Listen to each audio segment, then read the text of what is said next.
Okay, hello everyone and welcome to the GPISH application webinar. Good afternoon from the Aga Khan Centre in London, or good morning or good evening, depending on where you're joining us from in the world. So thank you for joining us here today for the application webinar. This webinar that we're going to have today is to do with the application specifically. So if you're interested in finding out more of the program and you didn't catch our webinar last week, don't worry, because it will be available on the IS YouTube channel, and a recording of this one will also be available there. So if there's anybody you know who wanted to attend today and didn't manage to, please advise them to have a look in about a week's time. You should be able to get this webinar and the other one on the IS YouTube channel. And if in case you miss anything or you want to recap on anything, you can also go back and have a look at this. Right, I can see people are still joining, but we'll get on with this, and then if there are some questions at the end, you can pop those in the Q&A box and I'll try and answer those. So please keep your questions for this webinar specific to the application process. If you have any other questions, or if you have very specific questions, then we'll ask you to email the admissions inbox and we'll provide you with that email address at the end.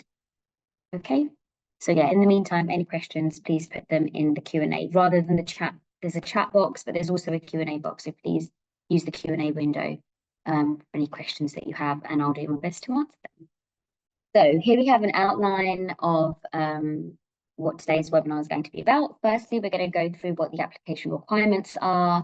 Then we'll go through how you make the application. Then I'll give you some details about what the selection process involves. We'll go through a couple of the most commonly asked questions that we get, and then we'll have some time at the end for your questions. Okay, so first of all, what are the application requirements? You will need a degree. That's the academic requirement. You need a degree which is equivalent to a British bachelor's degree.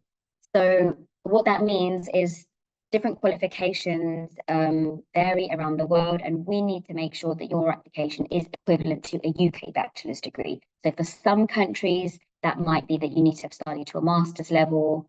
For some countries, it might mean that you need that only certain subject would be considered equivalent to a British bachelor's, but this is all determined by a body called UK-ENIC. So that's what we use. Once you submit your application, we check this against UK-ENIC, and based on their how they determine your qualification, we then make our assessment on whether it meets the equivalency. So there isn't a straightforward, simple answer to that question. There are we can take a general guess. So if you have some questions today and it's a general question, I can answer those. If it's very specific, that's something, as I mentioned earlier, that you need to email admissions about.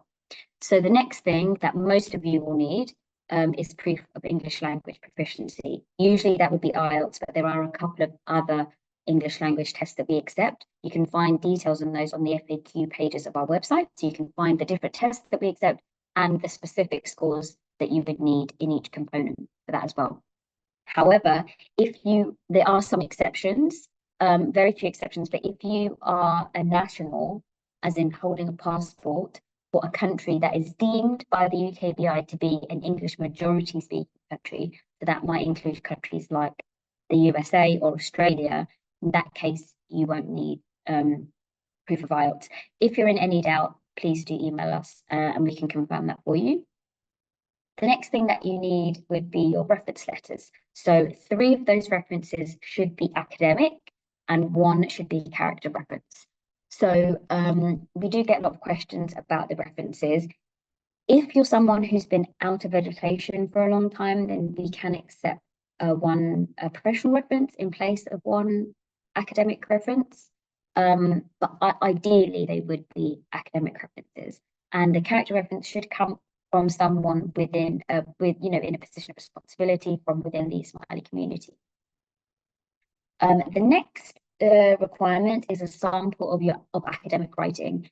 So this should be written in English. It should be authored solely by you. So something that you've done as like group work, co-authored with someone else wouldn't be acceptable. So it must be in English, must be written by you. And please note that the maximum length should be 10 pages.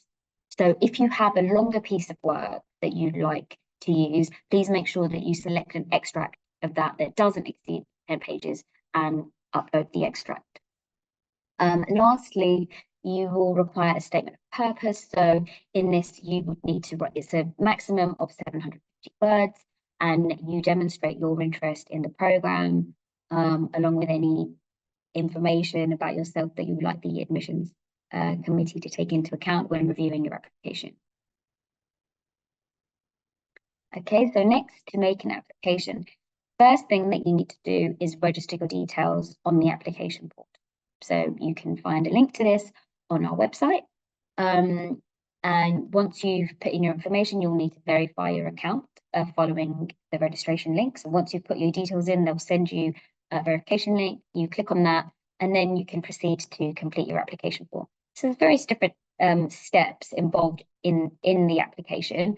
And as you can see here, you can log in and out of the portal. So you don't need to do everything all at once. It will probably take you some time to gather all of your documents together and to complete everything. So don't worry, you can do as much as you want. You can save your progress, go away, do something else, and then come back and complete the rest of it later on.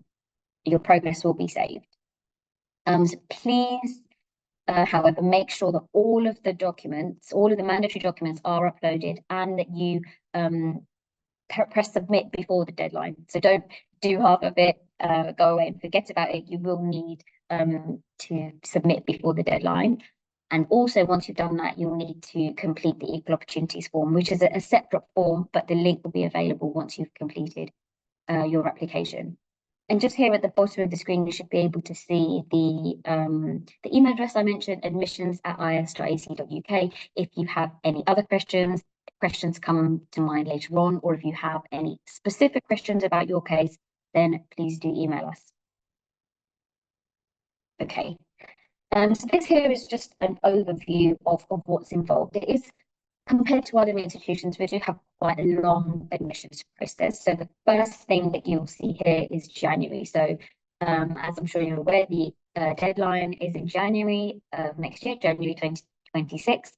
So after that, the first thing that happens is eligibility check. So we'll have a look at your application and check to see that you've got all of those mandatory things that I mentioned earlier on, that you've got all of those things. We'll check to see whether your academic qualifications meet the requirements, that you've got the IELTS, etc. So we do that check. Once we've determined that your application is eligible, that's when the review process begins. So each application is reviewed by 3 different reviewers, and then some of those applications are shortlisted based on that review process. So once we've got shortlisted applications, they will then sit an entrance exam. After this entrance exam has taken place, candidates are shortlisted further again based on the results of the entrance exam, which are considered once again as part of the rest of the application. This then brings us to, sorry, that takes place in February, and then that takes us to March. So in March would be the interviews. So there would be a panel interview, and each of the shortlisted candidates will be interviewed, usually by video. Will be interviewed by a panel of interviewers, and there would generally be 4 interviewers. And then in early April, selected candidates will be made offers for the program. So as you can see, it's quite long, but it's very thorough. Okay, here we have some frequently asked questions. So these are some of the questions that we often get asked. Some questions that you have now might be answered here. If not, as I said, please put them in the Q&A box. So number 1 is, I've taken an approved English language test and my results are due after the deadline. Can I still apply to GPISH? Unfortunately, the answer to this one is no.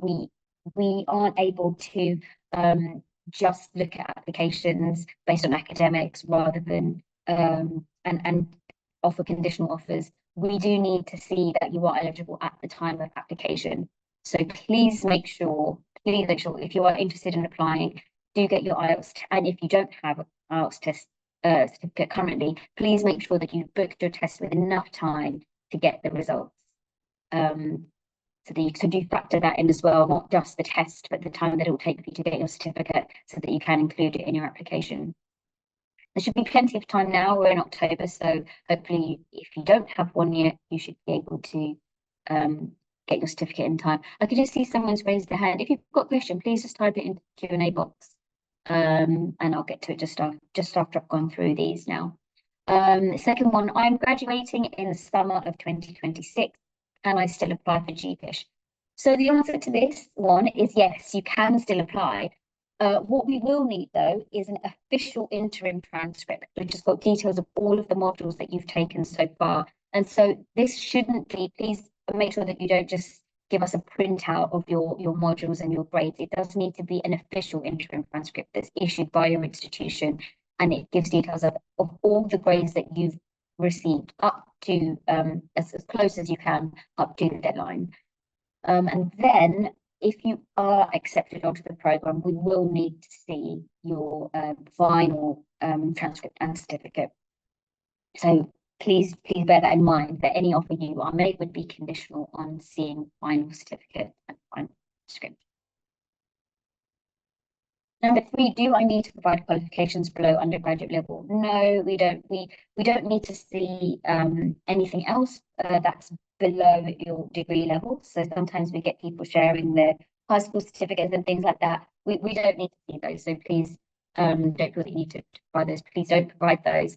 Just anything from degree and above, so bachelor's, even master's if you have it.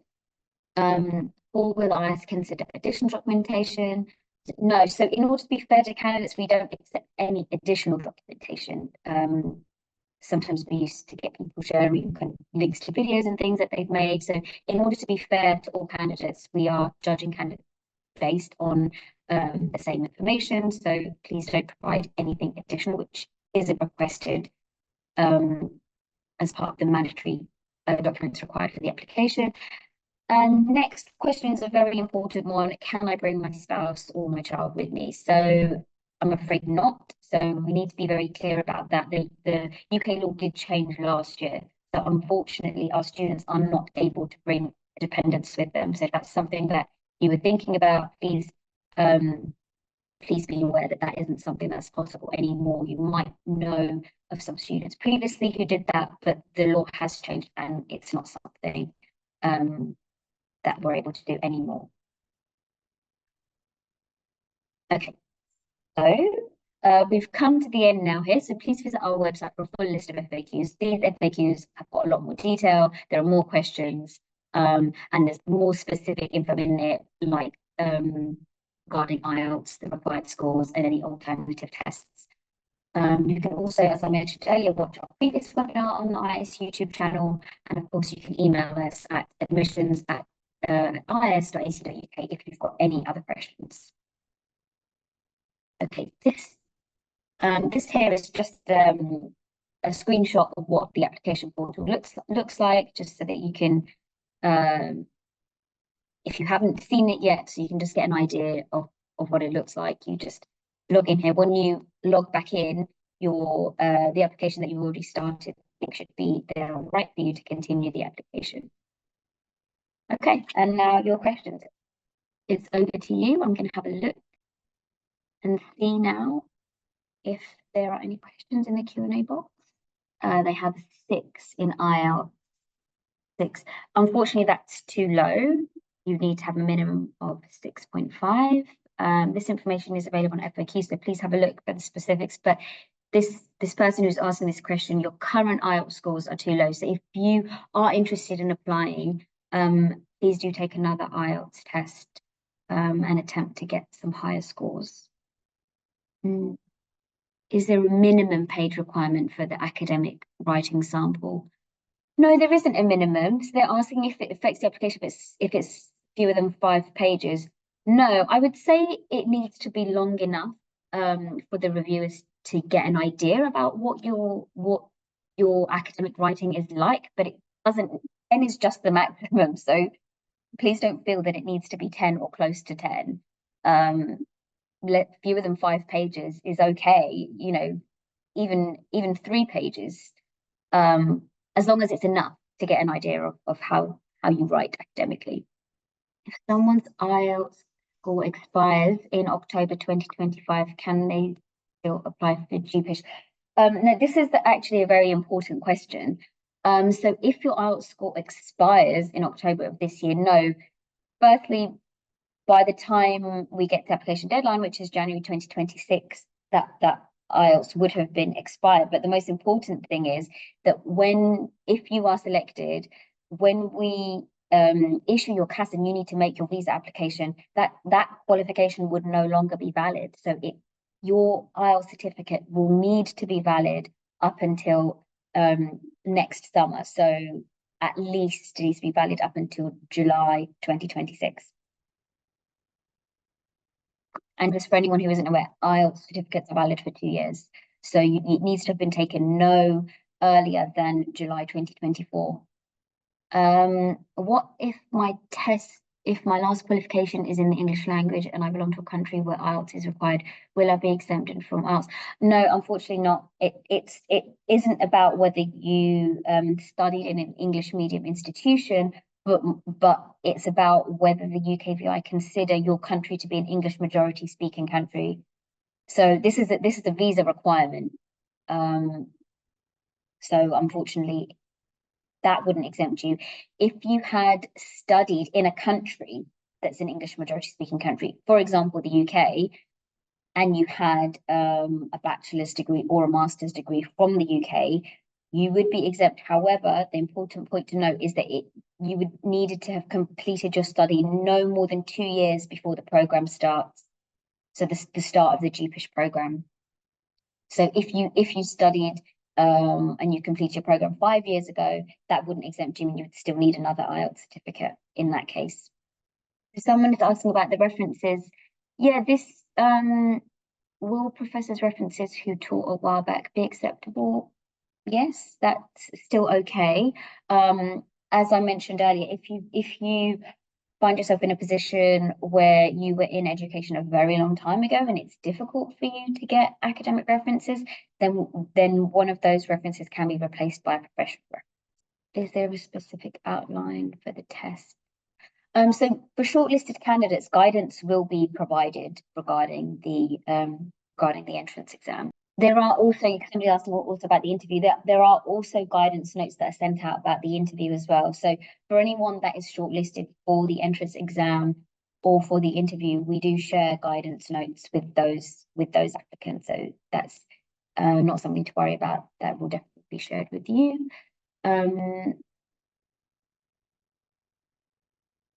Applicants aren't supposed to contact.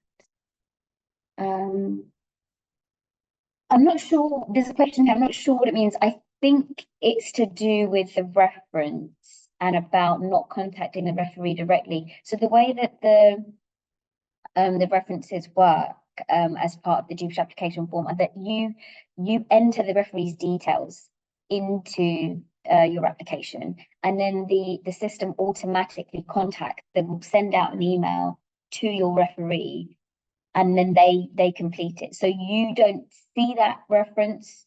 You will just know when it's completed though. So you can send prompts. You can, if the referee hasn't responded after a while, you can reset it and choose a different referee if you prefer. That would be up to you. The other thing to note is that the reference form doesn't need to have been completed before you submit. So that's something that that caught some people out last year, and they ended up missing the deadline. So if you find yourself, on the day of the deadline or the day before the deadline, and you're thinking, oh no, my referee hasn't submitted the reference yet, I can't submit. That's not the case. Please make sure that you submit your application. We will then chase the referee on your behalf, and we can accept that reference coming in up to a week after the deadline. So please don't miss out on submitting your application because you're waiting for a reference. Okay. Some more questions here about the IELTS and alternative. If if you don't have access to IELTS, or if you want to know about any of the alternative tests you can take, please have a look at the FAQs on our website, because it's got all of the information and it's got all of the different scores that you need depending on which test it is that you're thinking of taking. Do I have to apply for academic or UKVI IELTS? This is a question that we do get often. When you're taking the IELTS test, you need to make sure that it's the academic version, so IELTS academic, but it does not need to be the UKVI version. If you take the UKVI version, that is fine and that is acceptable, but it doesn't need to be the UKVI version. I think the UKVI version is a bit more expensive, so don't feel that you need to take that one if it's more expensive, or if it's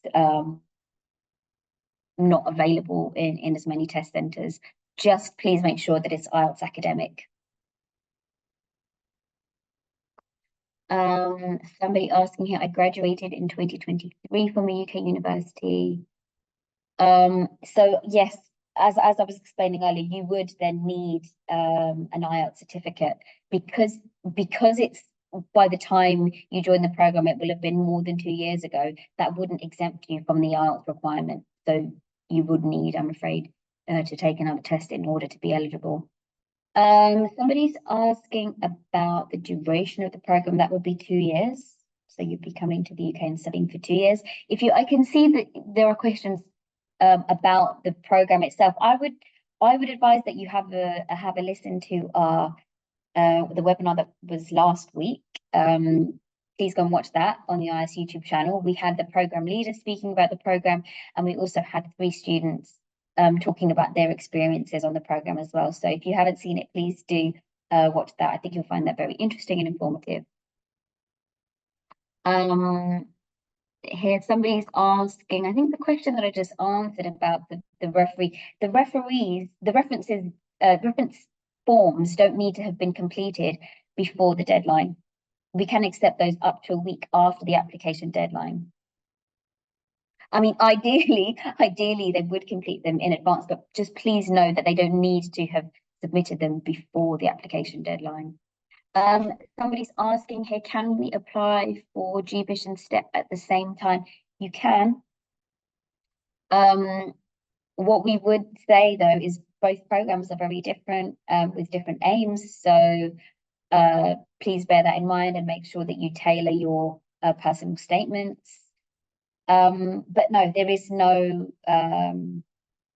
restriction. You can apply for both programs if you are interested and eligible for both programs. Does the educational reference have to be from your recent degree, or can it be from professors before that? Yeah, it can be. It doesn't need to be from anyone who's teaching you right now. You can pick who you would like your academic referee to be. Ultimately, it's up to each candidate to decide which reference will best support their application. So that would be fine. It's worth mentioning that, and it does say this on the form, but I'll just mention it here. The referee does need to use their professional email address. So please don't provide their personal email address. The reference needs to come from their official work email address. Okay, someone's asking, is it okay to submit the application with an IELTS score that meets the requirements, however, will be expired? Afraid not, because if you're applying with a certificate that expires in October 2025, by the time of the deadline in January 2026, it will already be expired. So unfortunately, your IELTS certificate does need to be valid at the time of application. So when we go to check each application for eligibility, it does need to be valid and eligible at that time. Yeah, I can see another question about the reference.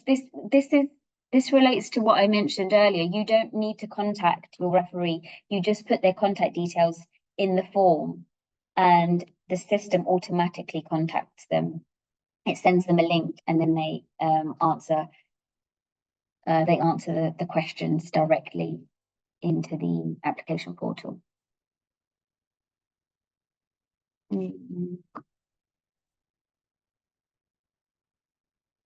If the question here, if the professors are not working in the same school or university you studied, that's fine. They can use their current work address. I mean, people change jobs and switch to different universities, institutions, and things. That's absolutely fine. As long as it's their professional email address, it doesn't need to be the institution that you studied at.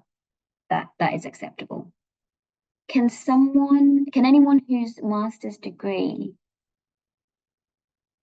I think this is saying anyone who's still studying, who will finish, oh, okay, I see the question. They'll be finishing in October 2026. Unfortunately not. So if you are still studying and your current program isn't finishing until October 2026, we would advise you to apply in next year's admission cycle, because GPISH students start in August. So if you're applying now and you get a place on GPISH, you will be coming here to London to join us in August 2026. So unfortunately, you wouldn't be able to join us in that cohort. But please do complete your current program and apply next year. Also, we would encourage you to get in contact with your local ITREP, who might be able to put you in touch with former GP students who can provide you with some guidance. Okay, here there's another question here. Tell us about the academic essay. Is it mandatory? I think this question is about the academic writing sample. It is a mandatory requirement. And it needs, what particularly is asked in that section. It's not a question, you just need to provide a sample of your academic writing. So this might be something that you've written as part of your studies. And as I said earlier, if it's too long, please just choose an extract from a longer piece of writing and submit that. You can also, if you want to, send 2 shorter pieces. So you might have some writing which is 2 or 3 pages each. You can upload both of those if you want to. We have a question here from somebody who applied last year and was placed on the waiting list. Do they need to apply again? Yes, please. You will need to submit a new application for this year. Okay, this is a good question. Is it necessary that the academic writing should be related to the program? No, it doesn't need to be. It just needs to be academic writing. It just needs to be in English. It doesn't need to be related to GPISH. If you wanted to write something, if, for example, you've studied something like engineering or science, and you don't have a suitable piece of work, you can write something specifically for this purpose. You can put together a piece of academic writing, and you can submit that. That is also an option. It doesn't need to have been something that you've submitted as part of your course. That's just an option that a lot of our applicants tend to take, but you don't have to. I think we've come to the end of the questions. Yeah, there's another one here about the topic of academic writing that I think was probably asked before I gave the answer to that. It doesn't have to be a specific topic. Okay, I think